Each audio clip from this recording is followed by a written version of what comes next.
And welcome to another edition of the Natural House Call. I'm Dr. Z. I'm so glad that you can join us. Remember, you can always get more information about our walks and talks and information at drznaturally.com. So, with so many Americans spending their time trying to make their New Year's resolutions and watching sports and the winter being shut in the winter, now, especially the cold is going all the way down to Florida, I hear. They're neglecting their own exercise routines. But now's the ideal time to start exercising or stay consistent with some workouts. And we have a very interesting guest, James LaValle. He's a pharmacist, a holistic pharmacist, and a certified nutritionist. And he's going to shed light on this exercise challenge. He's a clinical pharmacist and board certified clinical nutritionist, a go to expert for top athletes from Olympians to NFL players, including the New England Patriots and the Eagles, chief science officer for Lifetime's Fitness and former clinical director of the Pro Football Hall of Fame Health and Performance Program. He specializes in cutting edge nutraceuticals and lifestyle hacks to speed up recovery and keep athletes, or probably weekend warriors, as probably more of us are, in peak condition. So, hey, how you doing, Jim? Is that okay if I call I'm you doing Jim? great. You can call me Jim. Thank you. So, let's talk about this whole idea of wanting to exercise, and they run into trouble, like they maybe get injured or they start too quickly, or they have what we want to call delayed onset muscle soreness. Tell us a little bit about the fitness movement and your background a little bit more, and then we'll kind of delve into this whole idea because we want to get out there in peak condition, all of us. Yeah, sure. So, I mean, I've been active, was signed as a Division I athlete, got injured and played in the game of bodybuilding and qualified for, national qualifier and that. So, always an athlete, very interested since the age of 13 in training. And then professionally, as I got to working on, metabolism and, working with, athletes, weekend athletes, people wanting to get back in shape, it became important to understand that, everybody is starting from a different position. Their chemistry, there's always an intersection between a person's biochemistry, where their metabolism is at in terms of all of the reactions going on in their body, and where their biomechanics are at. And that interface is where people can stay well, train, have appropriate soreness and recovery. And as we age, it gets harder to stay in that zone of appropriate, exercise levels and soreness levels and recovery and getting the most that you can out of your training. Mhm. So working with the Pro Football Hall of Fame in previous years, I'm no longer doing that for 4 years. It was interesting to see ex-athletes that are at a very high level, and then working with individual athletes at various professional teams over the years, as well as in some cases teams. Um, it's interesting to see that a lot of times those folks are having the same struggles that everyday folks have with their chemistry because they're working out that much harder, creating more need for recovery, more adequate nutrition. And, if that's not happening, they break down and are more prone to injury, just like us normal mortals. Yeah, I love it.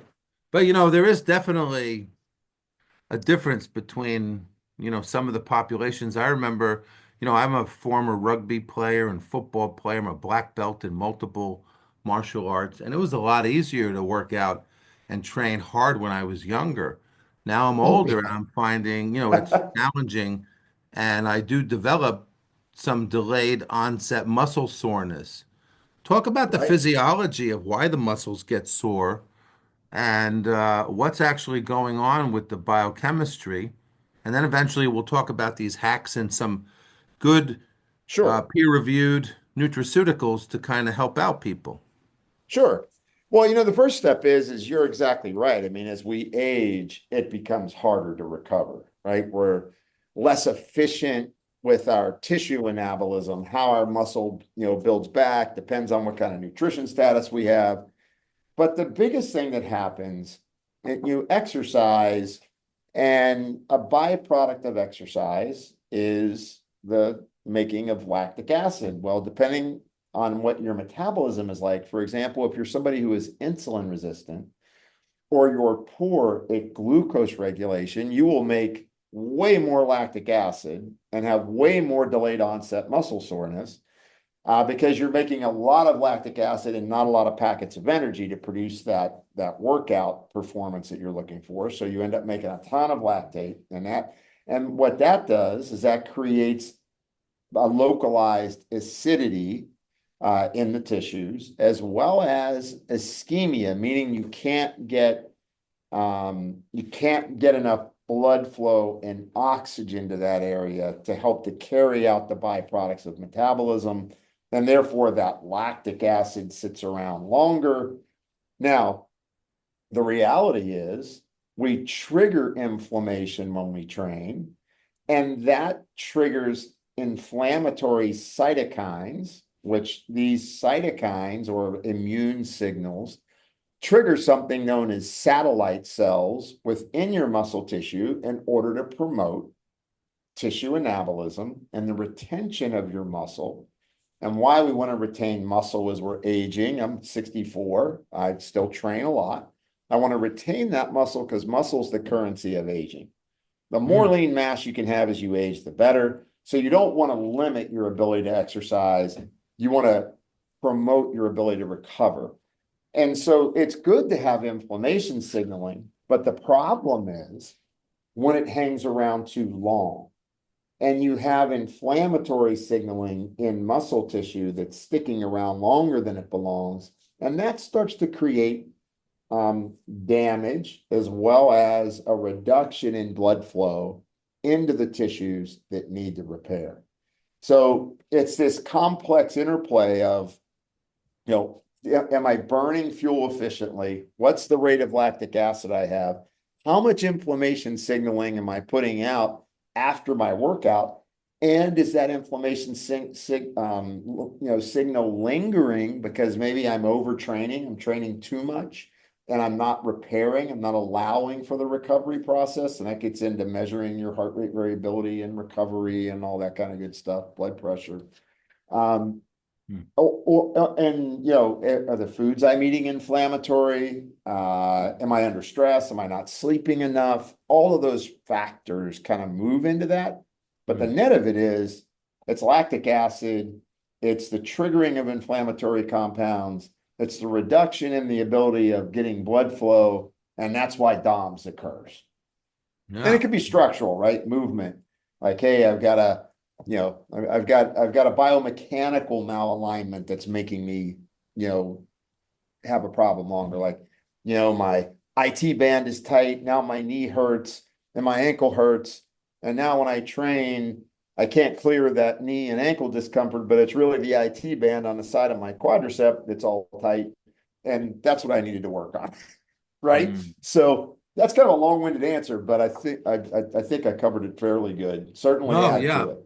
Fantastic. I think, um, people make lots of errors too in recovering. They're like, okay, should I ice or not? Should I go in a cool bath or not? Should I get a massage or not? When should I do the ice? How long does it take for me to clear this lactic acid and the cytokines, like you mentioned, like tumor necrosis factor? And I guess you can also IL-6. measure, I measure CRP in people, which Well, is like a sure. liver inflammatory enzyme in people, things like that. And then, Creatine then there's kinase is a good also, one. Yeah. yeah, yeah, right.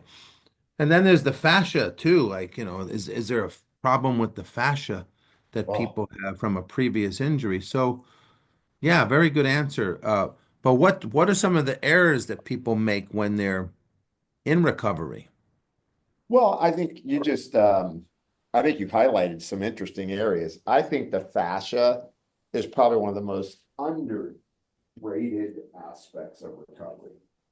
I think when people, and for people out there listening, the fascia is like that thin film that you pick off your chicken breast when you skin it, right? It's that film of tissue that's holding things intact. Like the muscle is going to stay within that pocket. But when it gets tweaked or distorted, now we create one, the inability of the muscle to do what it's supposed to do appropriately. But it also reduces and restricts that blood flow into all the tissues. And so I'm a big believer that I do think people should get body work. I do think people should use, the various types of massage guns that are out there to help, mobilize that lactate. I do think using a roller can be effective, whatever kind of way you want to do that. Do you want to, do you want to do that with a lacrosse ball, or do you want to use a regular roller pad? I mean, whatever. But I think it's important that people realize they need to mobilize their muscles and joints as a part of their recovery. So that's one step, right? And I think fueling their body, correctly. Yes, you need to get the Well, glycogen back on your muscle. Go mhm. ahead.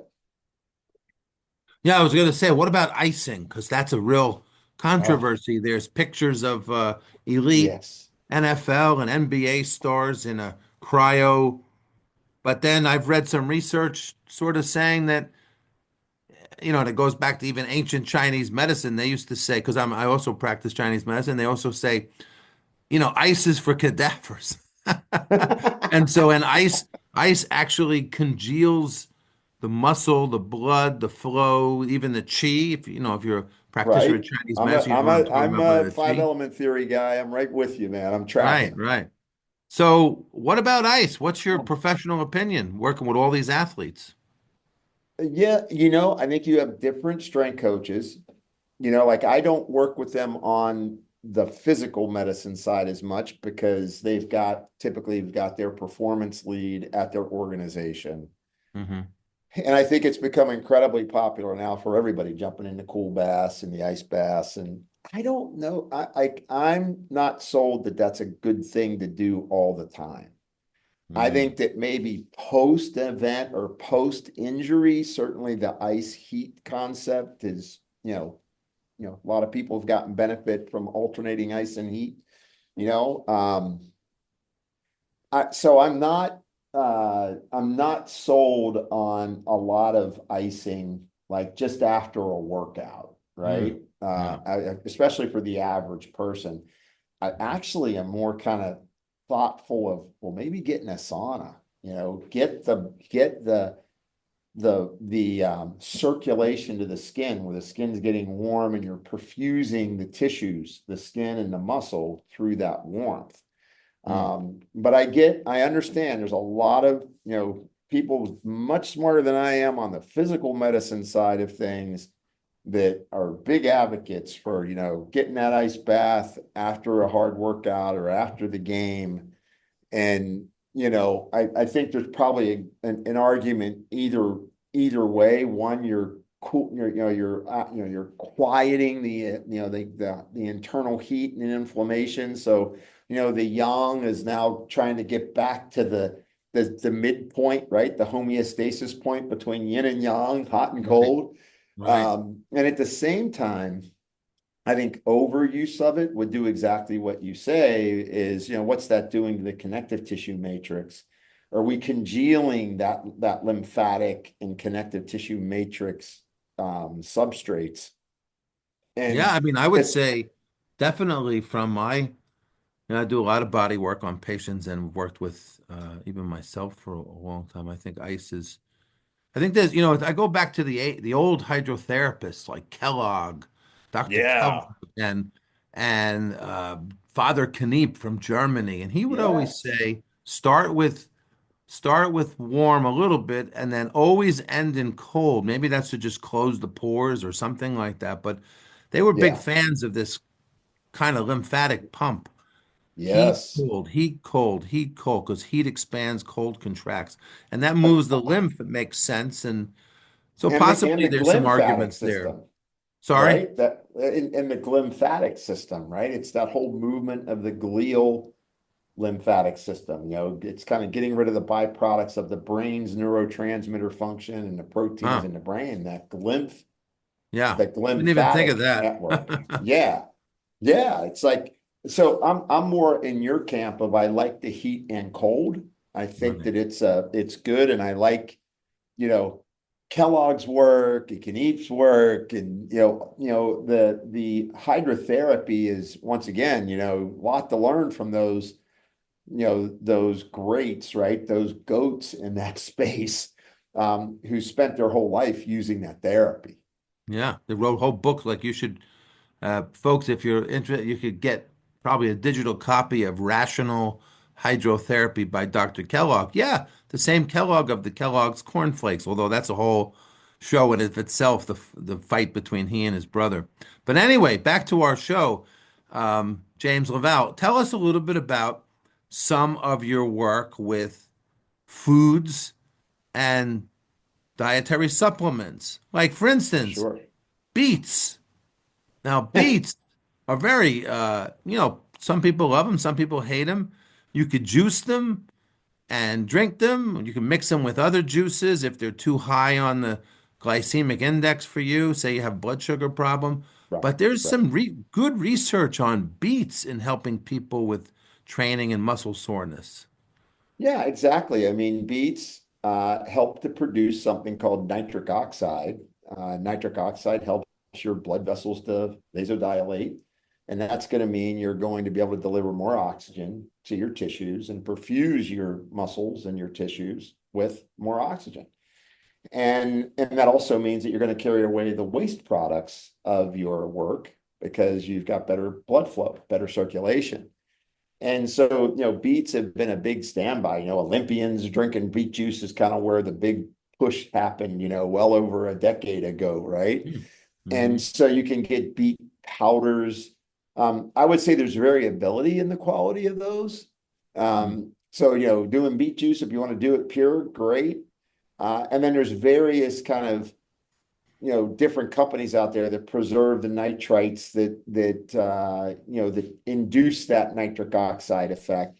And there's other things that can improve nitric oxide as well, right? Citrulline, the amino acid, can do it. People use arginine, but you got to watch arginine if you're prone to cold sores or Right. herpes outbreaks. Arginine can induce that. Of course, you could take some lysine to counterbalance that if that was the case.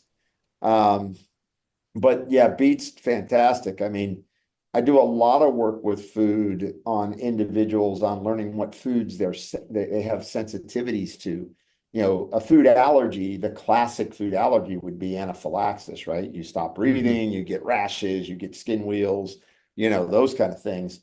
But a lot of people, found out over the last solid 15 years or more, is that they have sensitivities to a food. So they eat a food, they get an immunologic reaction in their gut. So, 70% of your immune system being in the gut, you start to release more of these inflammatory compounds.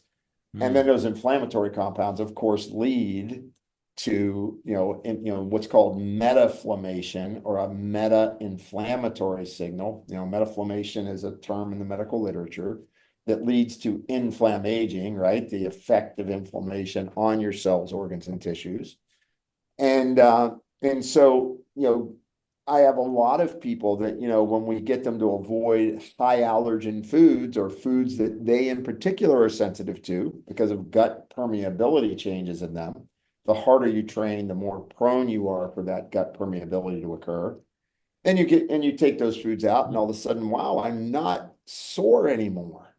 This is Mm. amazing. I'm not nearly as sore. My hip doesn't hurt. My knee doesn't hurt. And that's because we've taken out one of the big buckets of inflammatory compounds that it's being filled up because of the reaction to the foods that may not be favorable to that person.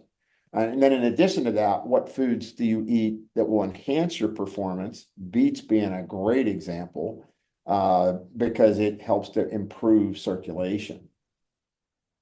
Yeah, and then of course, you have a lot of folks that are researching foods and say, well, hey, Watch it on the beets because they have a lot of oxalates, which can act as a muscle Sure. pro-inflammatory agent. So you kind of, Yeah, you know, and usually people with oxalate problems typically have gut permeability problems. oh, Like okay. their guts broken down.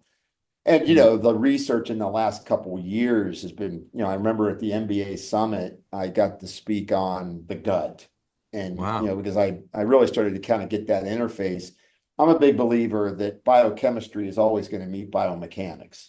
They Hmm. always are interacting, right? Hmm. So if you're inducing inflammation because of an injury and you have pain, that pain can start to change your metabolism and your neurotransmitters in your brain and how you think and feel and how your chemistry is working. But the other side to that is your nutrition could be triggering, inflammation that's leading to biomechanic issues. And we know the harder people train, and good papers on this, that once people are training at a high level, their gut is more prone, the microbiome is more prone to shift, leading to GI problems, leading to, inflammatory problems, mood Oh, issues, absorption of nutrients. And that's that whole area of gut permeability, which when I began to write about that back in the late 90s, sure. people kind of laughed at me. All of us, Like, all of oh, us. sure, I've been a you're, naturopath since I've been a naturopath since 1992. I'm a Bastyr graduate. So, yeah, yeah. we were talking about leaky gut, and they were like saying, "Oh, I don't know if that." I remember Dr. Pizzorno talking about it in a lecture. He's Joe Oh, yeah. Pizzorno, the founder of I know, Bastyr. I know, Joe, Yeah.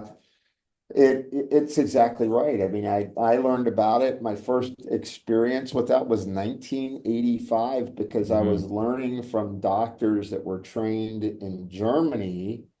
And, there was that whole understanding of gut permeability and the need to restore the mucosal membrane of the gut Hmm. and tighten the tight junctions between your epithelial cells that line your gut. And people don't realize your gut's only one cell layer thick. And you got one cell layer thick, things get through there, they're going to get into the blood, and you're going to create antigen presenting cell activation. So all of a sudden things are getting through your gut because you haven't digested it or it's a high allergen food, then your immune system starts reacting to it. And finally, over the last decade, lots of literature has finally come out that shows that. I mean, I've got electron micrographs of showing people's guts that are permeable or termed leaky, right? Gut permeability, where you can see the cracks and crevices in the lining of the gut, and you can see the change in the brush border cilia, the little finger-like projections. They're all broken and crooked instead of being aligned tightly and protecting your blood from anything that's getting in your gut, like bacteria, from getting into your bloodstream, right? So Yeah. I think it's I pretty find it important. fascinating that exercise makes that worse because there's so many other things, alcohol, non-steroidal, anti-inflammatory drugs like Tylenol and ibuprofen, which people often reach for when they're in a delayed onset muscle soreness. They're like, the first day Yeah, after the exercise, they're like, well, I don't feel so bad. But then 48 hours after, it's like a Mack truck hit them. You exactly, know? exactly. And you're right there. It's estimated that 24% of the drugs that are on the market affect the microbiome. NSAIDs are a big one. The really big one that nobody thinks about are the proton pump inhibitors. So the Mm. drugs that are used that are acid blocking medications change the pH of the intestine, reduces the absorption of magnesium and calcium and protein and vitamin B12 and iron. And these things are given out regularly to athletes, because they end up with some GERD. Nobody's counseling them on foods to eat. But it's been interesting, the papers that have come out showing that, yeah, the more you exercise, and it makes sense, right? We hear the term runner's diarrhea, right? Runner's diarrhea. Well, why? Because people that are doing a lot of endurance work end up with GI issues, or they end up with histamine issues, like they start to get reactive airway, making a lot more Oh, histamine. Well, where's that coming from? It's coming from their mm, gut, that's true. and So I think it's incredibly important. And it's what tactics do we use? Diet, getting good sleep, recovery, using warmth, using cold, Now, getting people what to about things like what about things that are not really intuitive? Like we all think, oh, well, we could use a recovery drink. Of course, we can't name names because we're non-commercial, but we could use a recovery drink that has all the electrolytes and things like that. But in some of the interest in some of the material you sent me prior to the interview, there was a study in the Journal of Pain on coffee before a grueling workout, and that seemed to work. Now that is sort of that was a flies in the shocker. face of holistic people that are trying to get off of coffee and it's not good for them and it makes them acidic. It does all these other jitters them out, screws up their adrenals. Tell us about this new look at coffee for decreasing delayed onset muscle soreness. Yeah, so it was interesting. Yeah, and once again, it depends how you metabolize coffee. There are people that drink coffee, if they drink it afternoon, they're not going to sleep at night because they're slow metabolizers of caffeine. So Mm. those folks, probably not a good idea to take in coffee. But what they showed was drinking a cup of coffee before you worked out actually reduced delayed onset muscle soreness by about almost 50%. It was 48%. And I actually think that there's a lot of compounds in coffee, right? Coffee is a natural compound, right? It's comes from a plant. That there's probably some really good compounds in coffee that are somehow helping with that restoration and the gut and keeping that inflammation signaling down. So I thought that was a really interesting headline when they had studied coffee and showed the benefit of that. And I think that the recovery drinks are actually a good idea because in general, what I find a lot of athletes they tend to be chronically low normal with their magnesium and potassium. And you need magnesium to process lactic acid out of your muscle tissue. And so if you're always working out and using up your magnesium and you're not eating a lot of vegetables, especially the ones rich in chlorophyll, because chlorophyll, the center of a chlorophyll molecule is magnesium. So that is a big, plus to take electrolytes. Now, what I find is a lot of recovery drinks leave the magnesium out. They're big on sodium. They have moderate potassium, maybe some phosphorus, but they don't always include magnesium. And, I think it's one of the most important things a person who's training regularly can do to reduce the soreness in their muscle. And I measure red blood cell magnesium on people because serum magnesium, your body will melt bone down in order to keep your magnesium in your bloodstream, in your serum, because you're trying to keep that pH normal. But red blood cell magnesium characterizes kind of tissue levels better. And so really working to keep that up is, it's important. Just a quick ID here. You're listening to WPKN Bridgeport 89.5 FM and streaming live at WPKN.org. This is the Natural House Call with Dr. Z, your host, and we have James LaValle on who is talking about exercising and how to recover your muscles and how to prevent injury.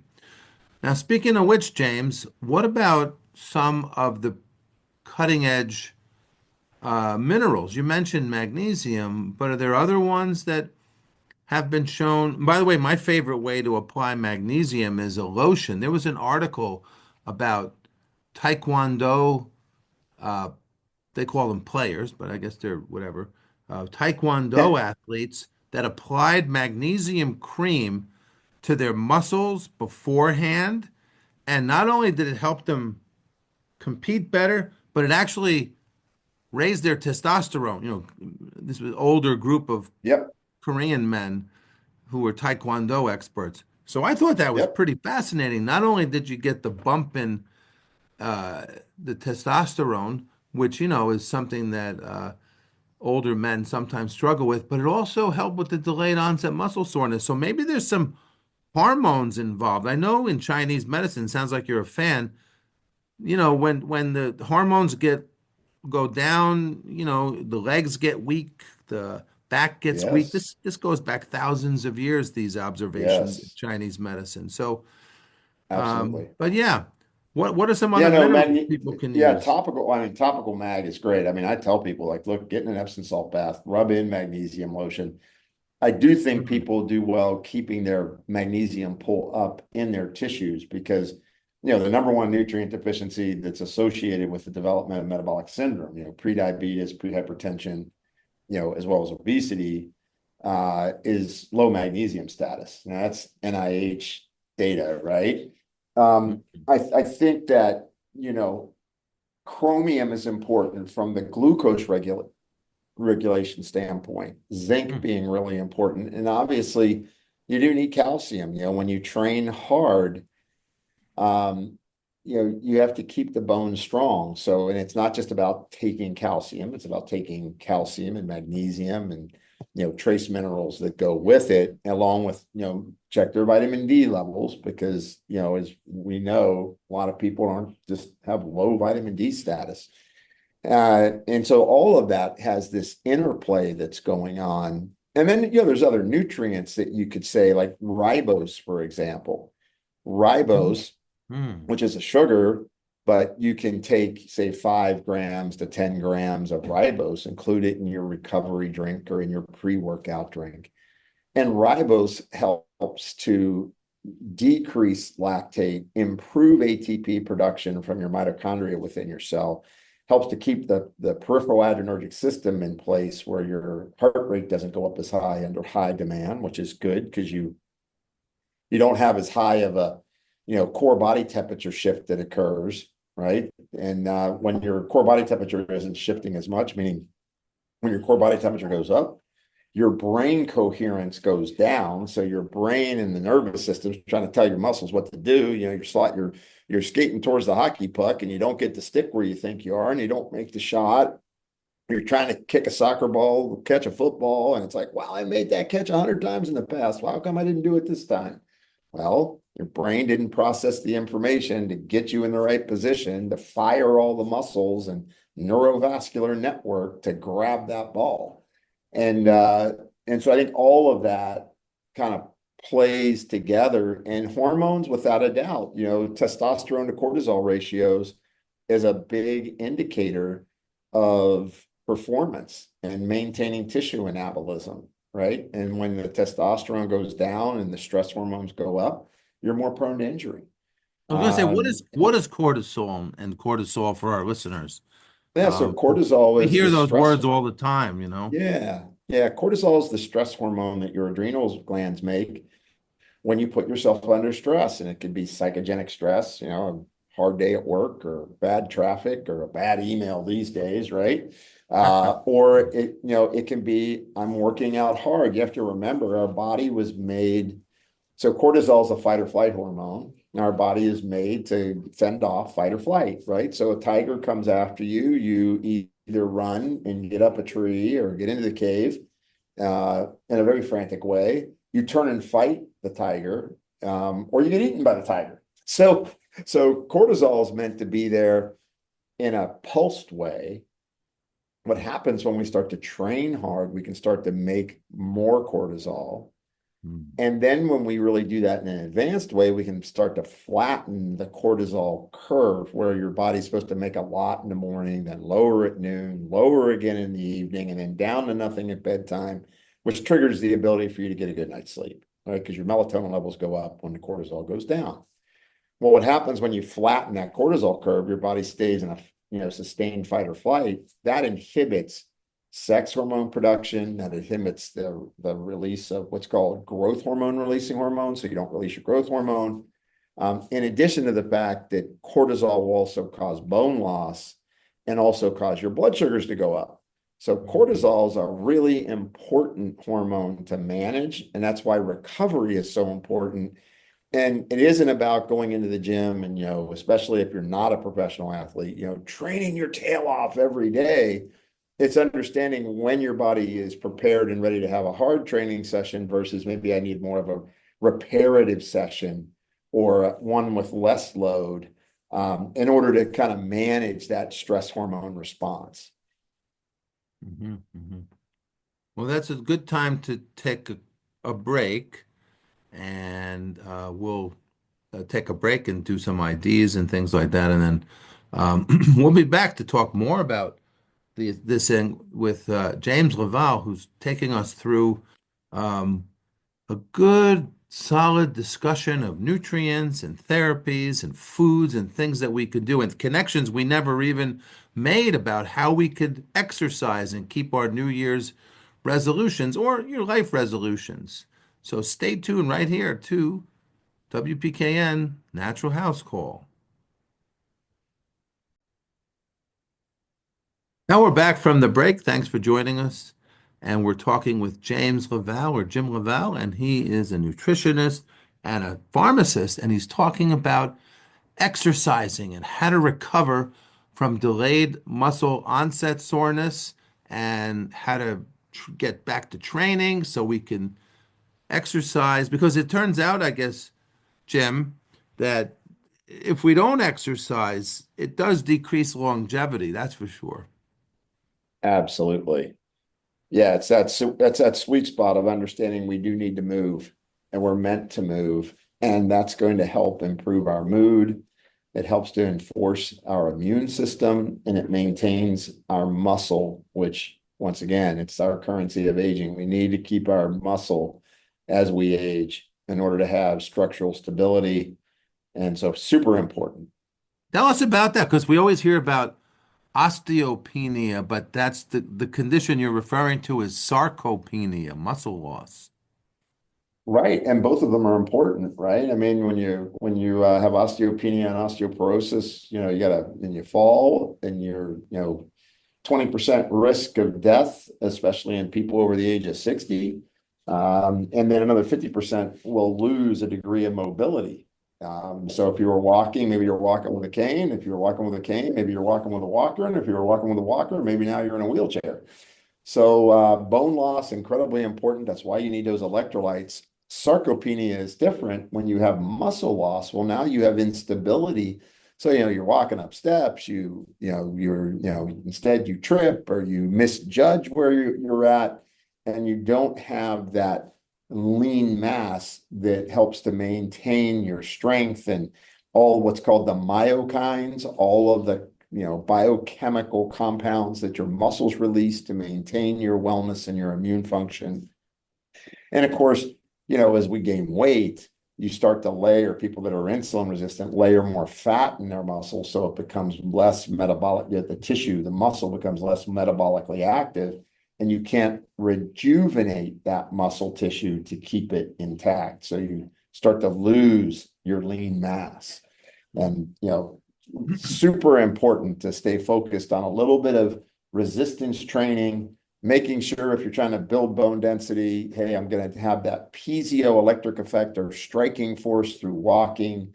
Remember, people that bike, 7 times more risk of spine fractures versus the people that are walking. So if you're a biker, you got to work that much harder at keeping that bone density if you're passionate about that.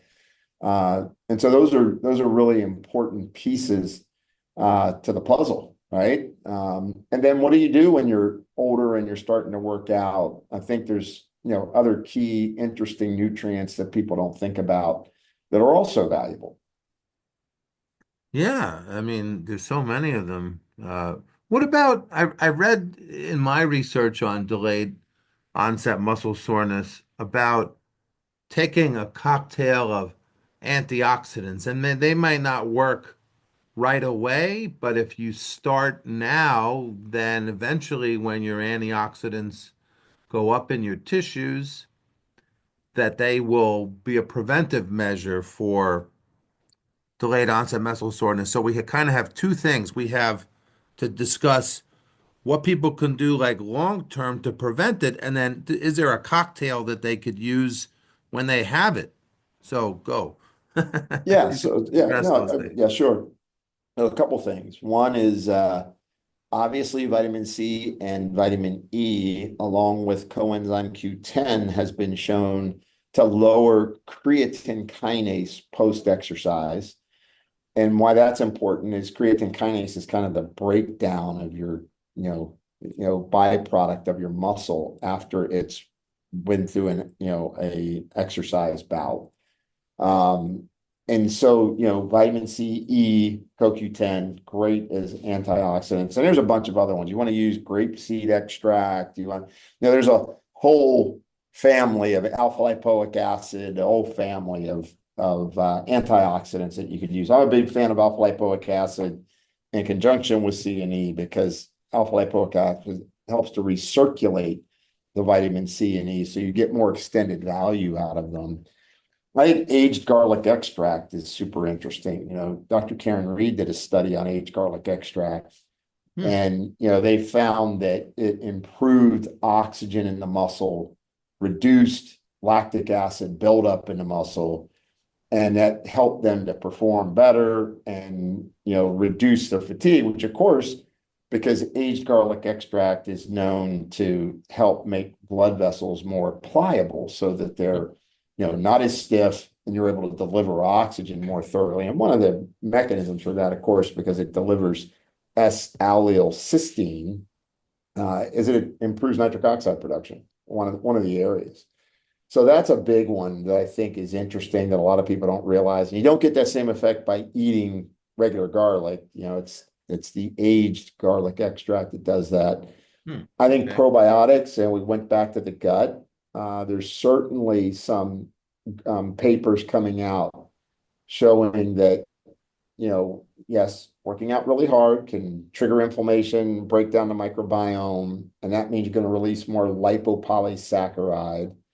And that lipopolysaccharide circulates and attaches to your organs and tissues and then triggers the master inflammation gene regulator, NF-kappa B, which then triggers all the other inflammatory compounds and cascades.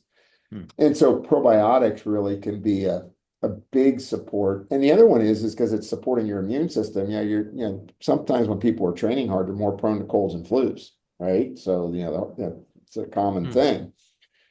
And I also like plant sterols and sterolints because they're food for your immune system. They help keep your immune system in balance between your Th1 side of your immune system, which is, your natural killer cells, T killer cells, and then the other side of your immune system, which is kind of the inflammation response and, the Th2 side of your immune system. So that's a plant food, sterols and sterolints, actually. That has been shown in endurance runners post-marathon to reduce their incidence of upper respiratory tract infections, as well as get them back onto their training regimen quicker. And that's a common problem that they have, right? They work out really hard, they do a big event and get sick afterwards. So the antioxidant side is important. One of the easy ways to find out, are you at least neutral, is you could do a urine pH. I could get a pH strip and check your urine. If your urine pH is acidic, then you know that you're having excessive oxidative stress. So the balance of redox, oxidation reduction reactions, is favoring oxidation. That's why antioxidants are important. You want to keep that redox in balance, because that's going to help your body to recover, as well as we know that, pH of urine is indicative of, how your blood vessels are doing. Does the pH of the urine give us an idea of how much lactic acid is in our body at the time?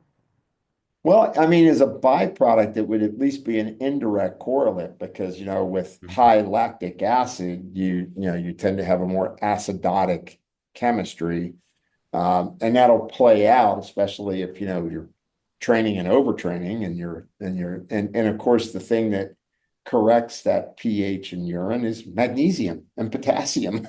That's why those electrolyte post-workout electrolyte drinks are so invaluable if they contain magnesium, as it helps to keep the urine pH in balance, which is going to help you to reduce that acidotic tendency in your chemistry when you're training hard and training long.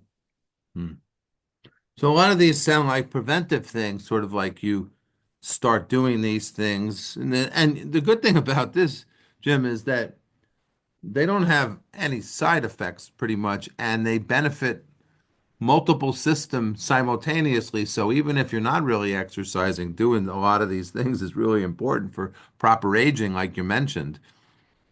Absolutely. I mean, I think one of the, when you think of it just from strictly a longevity perspective, everything we talked about is important. And if you look at long-lived cultures, people move. So, whether you're an Okinawan with a high level of centurions that are living, they're farming and they're working their gardens. And if you go to Italy or Sardinia and you see them walking up, 400 steps and 19-degree inclines at the age of 85, they're getting that exercise just because they're living their daily life and Hmm. having diets that are rich in antioxidants and rich in these natural compounds that come from our foods, like garlic, like the sterols and sterolins, getting in probiotics, all of those things are, really important for you to just, live healthier and longer lives.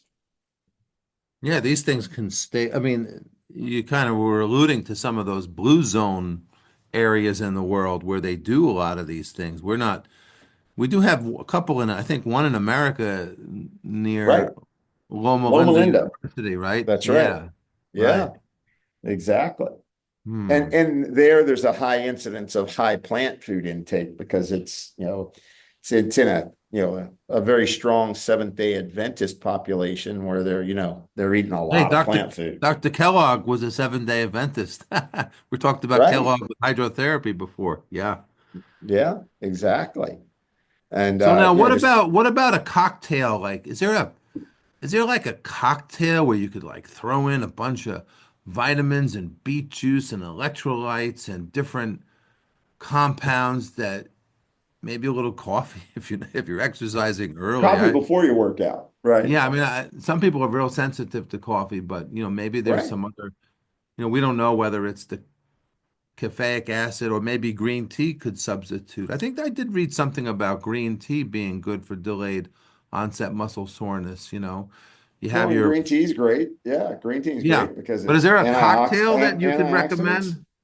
Well, The I think, age? we Mhm. went through some of the biggies. I mean, if you want to Okay. use beet powder, you could Mm, add beet powder to an electrolyte powder. 'Cause a lot of mm. people are going to juice beets. Oh my gosh, I got to cook the beets, or I got to at least get my juicer out and juice them raw, but I got to peel them. And so some people are just, they're not gonna, they're just like at times on their crunch. So some beet powder that goes with your electrolyte powder recovery drink, right?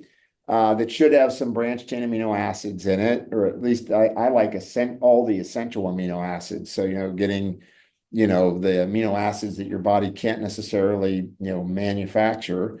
Um, and then getting the key antioxidant vitamins. You can get vitamin C, vitamin E. I'm a big fan of CoQ10 because as we age, we lose our CoQ10 status a lot of times, and it's super important for how our mitochondria function. Um, and So again, that, like I we said, make no, Jim, we make CoQ10. I know we make it from the amino acid tyrosine through this complex, yep, cycle. But a lot of, like you're saying, that a lot of people don't make enough, or they have bad absorption because the leaky gut, and then their tyrosine's low, and then they don't make CoQ10, or they're on a statin, or what's the whole deal with the yeah. CoQ10 thing? Well, yeah, I mean, CoQ10 is so problematic because you said tyrosine's a biggie. You use tyrosine to make cortisol. You use tyrosine to make neurotransmitters. You use tyrosine to make thyroid hormone. All of which if you're working out, you're using up thyroid hormone and you're using up cortisol and you're making more neurotransmitters that you're releasing in order to train or exercise. And so tyrosine's a biggie, right? And so you can deplete that fairly easily. And then people are on medications to deplete CoQ10. There's quite a few, whether it's beta blockers or some antidepressants. Obviously, you mentioned statins, birth control pills for women who are on oral contraceptives.